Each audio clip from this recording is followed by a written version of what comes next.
Welcome, everybody, to Conversations That Matter. I'm your host, Alex Newman. We have a very special guest today, a returning guest, my friend Mike Hill. He has served in the legislature here in Florida multiple times. Most recently, he served from 2018 to 2020 in District 1. That's in the northwestern part of the state, Pensacola, Escambia County. And he also served in the legislature between 2013 and 2016. At that time, he was in District 2. But Mike is just an incredible patriot. He loves the Lord. He loves liberty. He has a career in the insurance industry. And before that, he was an Air Force captain. He served in the Air Force for 10 years after graduating from the U.S. Air Force Academy in 1980, got a Bachelor of Science degree.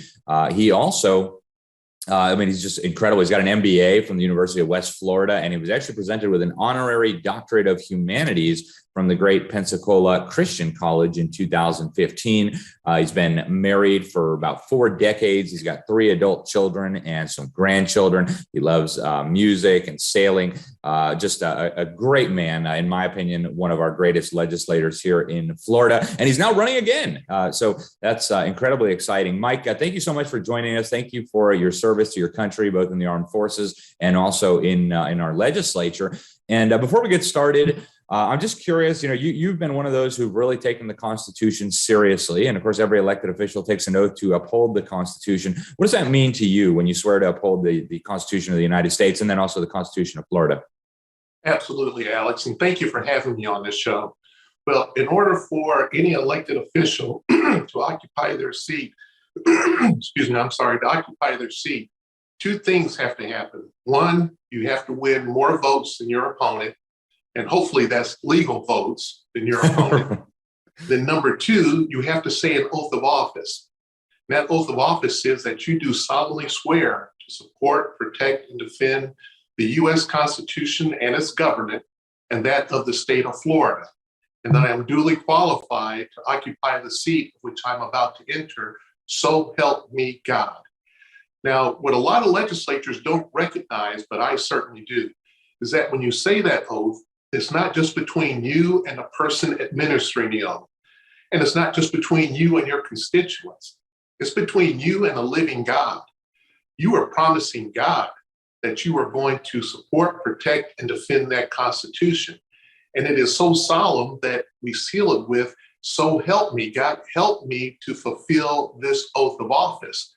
So whenever you see someone who is doing something that goes against that oath, then they are actually violating their oath of office. For example, inextricably tied to the Constitution is the Declaration of Independence. Everyone recognizes the phrase, we hold these truths to be self-evident, that all men are created equal and endowed by their Creator with certain inalienable rights, among which are life, liberty, and the pursuit of happiness.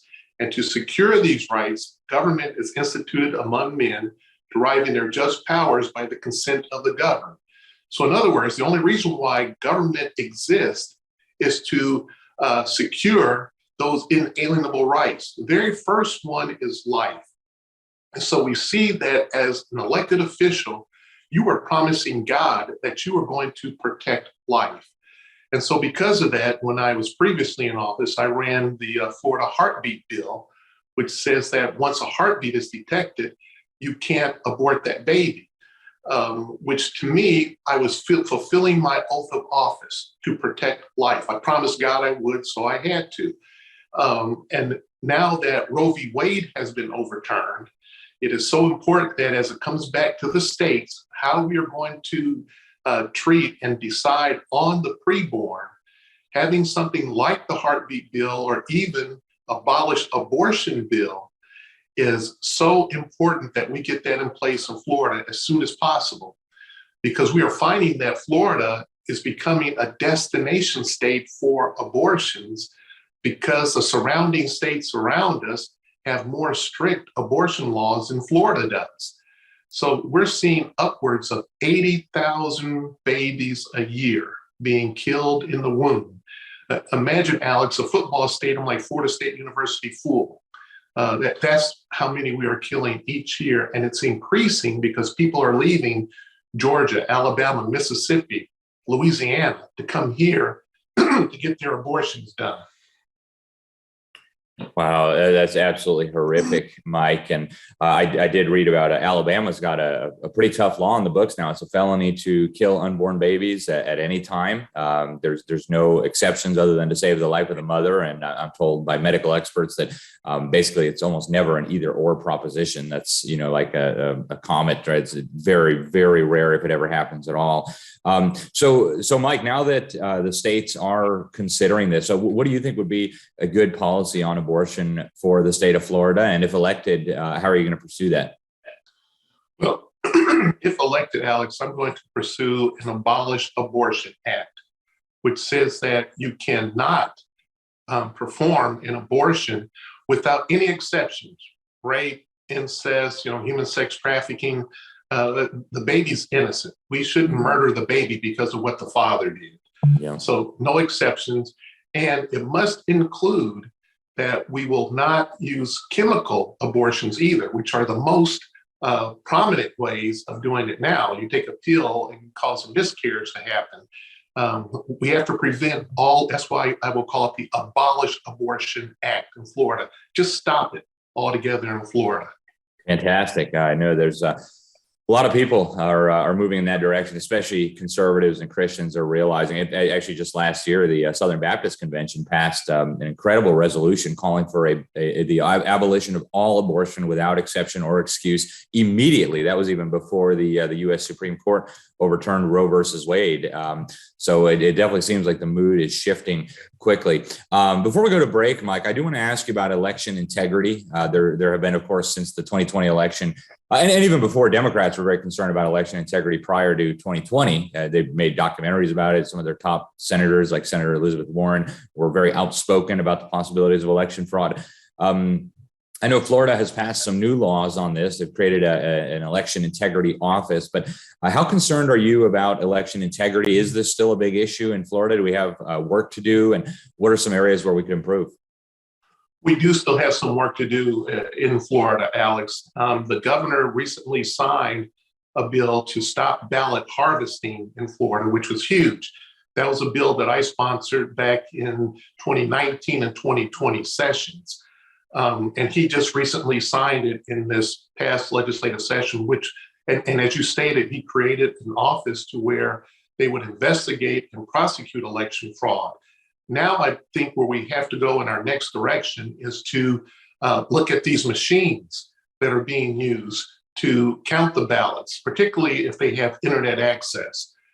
We saw how in other states, when the audits were performed, in Arizona, Pennsylvania, Michigan, that those machines were ripe with the ability of fraud when they were connected to the internet. So we still need to look at that, look at those machines, how they're being counted. And we must also have poll watchers who are available. What I would like to see us go even a little step further, Alex, and I know this is a big haul, and that is to get rid of this early voting. And vote on election day. Unless you are deployed military or you are physically unable to get to the voting booth, then you can receive an absentee ballot to be able to do it. But otherwise, I like to see it like we used to. Just go on voting day, you vote, your vote is counted, and if by a machine, that machine is not connected to the internet. And I think we will then find that the likelihood of election fraud being greatly reduced. All right, folks, we are going to go to break in just a moment, but when we get back, we're going to ask Mike about the role of the states in protecting liberty. We'll talk about Ron DeSantis, the governor of Florida, and how he has become the most popular governor in the country, and so much more. So stay tuned. We'll be right back.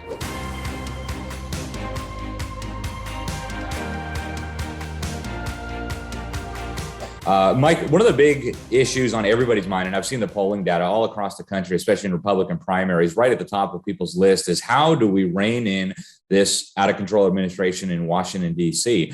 Now, our founding fathers thought that the states had a really important role to play there. As a state representative, what do you think would be the right way for states to try to deal with a federal presidential administration that just seems to really respect no limits on its power? Well, Alex, as you stated, the Constitution gives primary rights to the states and to the people.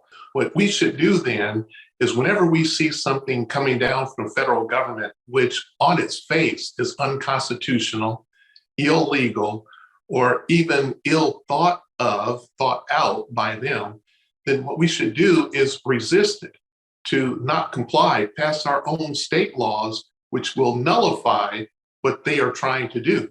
For example, we know that they want to have a federal police force. No, there's no authority in the Constitution to be able to do that. And we should strongly and vehemently oppose that as much as we can. And if we will stand up as a people, we see Governor Ron DeSantis, who is standing up to a lot of the things we're seeing coming from the Biden administration. If we stand up and be firm, we can be successful at stopping what we see coming out of the federal government. And thank goodness, just recently, the Supreme Court turned back the powers that the EPA was trying to inflict on various states by rules and regulations, which they had no authority or power to do. And so they did that for the EPA. That will also apply to the other myriad of three-letter agencies that are in Washington, D.C., who on their own will issue edicts and rules that we are supposed to follow. The Supreme Court has shown that the 10th Amendment to the Constitution reigns supreme, that instead the legislative body is the only one that can issue laws. And so we as a state now have been empowered even more to push back against Washington, D.C. Yeah. And, one of the things that I think made Ron DeSantis so popular in recent years was exactly that, him standing up to the Joe Biden administration. In fact, that clip that went viral, Joe Biden had said, you need to get out of the way if you won't, make people wear masks. And Ron DeSantis said, well, no, I'm going to stand in your way if you're going to come after parental rights, if you're going to come after the liberties of the people of Florida. And I think that really endeared him to people. And so I think the question is we can either have a free society or we can have a biomedical security state. And I can tell you, Florida, we're a free state. People are going to be free to choose to make their own decisions about themselves, about their families, about their kids' education, and about putting food on the table. And Joe Biden suggests that if you don't do lockdown policies, then you should, quote, get out of the way. But let me tell you this. If you're coming after the rights of parents in Florida, I'm standing in your way. I'm not going to let you get away with it. What do you think, Mike? How did it happen that Ron DeSantis became, he's now called America's governor. He really has become tremendously popular in the mind of conservatives. In fact, he's being talked about a lot now as a potential presidential candidate at some point in the future. How do you think that happened? And what do you think that says about the electorate and Republican primary voters? I think it first started as we were coming out of the COVID debacle. DeSantis was one of the first governors to free the state, where he says, no mask, you can go back to work, no more businesses being shut down. So he was one of the first governors who actually did that. There were some states who never shut down, like South Dakota never did. But when you look at a populous state like Florida, he did what he thought was prudent at the time, and we did go into a brief lockdown. It lasted about 5-6 months, but then he pulled us out of that. And because of that, Florida has become known as the free state. And so that made Governor DeSantis very popular. People actually moved to Florida because of the freedom that we have here, being able to work and not wear masks and so forth.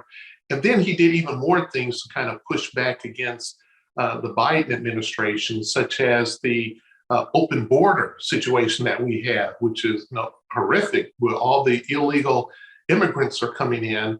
And DeSantis actually said, hey, you send any of those to Florida, we're just going to bus them up to Washington, D.C. And I believe he actually did take a busload or two up there. Haven't heard recently of them sending any more illegal immigrants to Florida. I suspect it might still be happening to some degree. It's just probably not getting the publicity. But DeSantis has been the one who has pushed back on that and many other issues, which has made him very popular, including removing the talk of sexual orientation and sexual identity out of our public schools, at least up to the 3rd grade. I would prefer to see that go up to the 9th grade. Just get sex education completely out of our public schools. That should be done at home or with your church, but get it out of public education. But because he made that move, and then Disney pushed back on that, and then he pushed back on Disney and removed the special tax status that they had. And that made all those moves showing a very conservative, liberty-minded focus has made him very popular, not only in Florida, but across the U.S. Yeah, absolutely. And he really has pushed back on the LGBT agenda, kind of in a unique way when it comes to governors. In fact, just recently, he even proposed going after people who put on these drag shows for little children. Caused some division, but certainly popular in some quarters. And actually, the LGBT movement came after you really hard, Mike. They did one of those gotcha moments, and they took like a laugh that you did out of context and made it sound like you were just some mean gay hater. But that's kind of how they do, how they're the tactic in politics. What do you think about that and the aggressive LGBT militancy that is going after conservatives? Well, they go after conservatives, but they also go after particularly Christian conservatives. Yeah. And it's because Christian conservatives will call them out on their behavior. Alex, if somebody wants to participate in a certain kind of behavior, I don't care. Just keep it to yourself. I don't need you to try and force me to accept it. I don't need you to try and get me to participate in it, such as with the drag queen shows that they want to do with children and so forth. Just keep it to yourself. I have my own sexual preferences, and it's nobody else's business. I keep it to myself. It's me and my wife. Just keep it to yourself. But what they do is they will go after Christian conservatives, and not just to attack their position. They try to go after your livelihood. They try to get you fired. They try to get you from earning any kind of income. And they want to set an example to anyone else who would dare even speak up and say anything against their lifestyle that they're trying to force on the rest of us, even though they're a very small portion of our population. Yeah, it does seem like the tide is turning, though. I think trying to push the transgenderism on children, it was a bridge too far for America. Even Democrats in Florida are like, what? You want to teach our kindergartners that stuff? What's wrong with you, right? Mike, we're almost out of time. We've got about 1:30 left, but I do want to ask you, constitutional carry is a really hot topic in the state of Florida right now. The incoming leadership team of the legislature has pledged that they will pursue it. What do you think? Yes. We must have constitutional carry in Florida, and we have to go a step further and repeal the unconstitutional red flag laws, which are currently on the books in Florida, and which now Congress is trying to make federal and pass across all states. The red flag law says that you can have your guns and ammunition confiscated simply on the accusation of another person. Yeah. Completely unconstitutional. It goes against the First, Second Amendment, the Fourth, and the 14th Amendment. We must repeal that and have constitutional carry on the books. Amen. Yeah, it's such an egregious assault on our rights. No due process. They just take your guns, and then you have to beg the court and prove yourself innocent to be able to get your firearms back. It's absolutely unconscionable. Mike, we're almost out of time, but how can people get involved in the campaign? What's the website? How can people support you if they'd like to do that? Yes, go to MikeHillForFlorida.com, MikeHillForFlorida.com.